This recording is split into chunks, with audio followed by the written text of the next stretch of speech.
Excellence, humility, and ambition. These are words carried seriously by revolutionary chef Patrick Mwanjewe, an executive chief at Taita and Saltlick lodges located in Sarova National Park. He is among the most celebrated chefs in the country, simply because he loves his job. Every day, Patrick wakes up very early in the morning to make sure all operations are in order at his workstation. This is what Patrick does every day, and now we are going to take a look where he carries out his daily chores.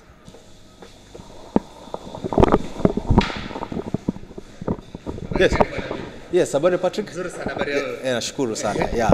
Niko salama. Labda tupeleke tuweze kuona mambo ambayo unafanya hapa kila siku. Bwana, hapa ndio jiko letu, na kisha bwana kila kitu tunakitengenezea hapa kuanzia mwanzo hadi kufikia mwisho. Huwa tunachukua raw materials peke yake. Kila kitu tunatengenezea hapa paka dakika za mwisho.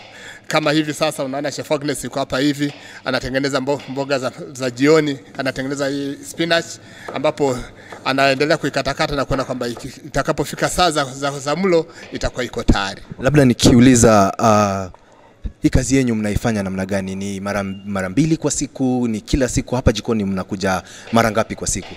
Hapa jikoni huwa tuko viwango vitatu. Kuna wale wanakuja asubuhi saa 9, na kuna wale wanakuja saa 3 asubuhi, alafu na kuna wale wanaingia saa 6 mchana. Ndio tunaendelea hivyo ili kuweza kuhakikisha kwamba ikifika jioni kila mmoja ameshapata nafasi yake. From an ordinary cleaner to the job of his dream, Patrick takes us through his 35 years career path to the top. Kwa hii industry ya hoteli nimeanza kuanzia mwaka wa 81 ambapo nilianza kama mwoshaji wa vyombo. Basi nikafanya kazi ya kuosha vyombo miaka 2. Hatimaye nikafanya training, nikaingia pastry. Nikafanya pastry kwa muda wa miaka 5.